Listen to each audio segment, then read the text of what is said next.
بسم اللہ الرحمن الرحیم۔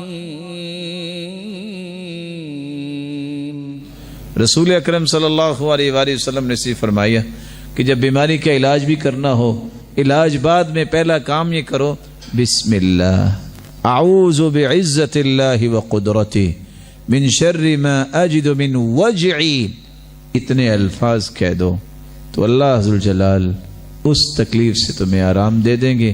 صحیح الجامع کی روایت 346۔ اور صحابی دوسری روایت پیش کرتے ہیں کہ اللہ کے رسول جب سے میں مسلمان ہوا میرے جسم کی درد نہیں جاتی، یہ درد کیسے ختم ہوگا؟ آپ نے فرمایا پریشانی کیا ہے؟ کہاں درد ہوتی ہے؟ وہاں ہاتھ رکھو اور 3 مرتبہ پڑھو بسم اللہ بسم اللہ بسم اللہ، اور پڑھنے کے بعد الفاظ یہ پڑھ لو رسول اکرم صلی اللہ علیہ وسلم نے جو سکھائے، اعوذ بعزت اللہ وقدرتہ من شر ما اجد واحاذر۔ صحیح الجامع کی روایت 3839۔ صحابی کہتے ہیں میں نے یہ دم کیا پھر زندگی میں مجھے دوبارہ درد نہیں ہوا۔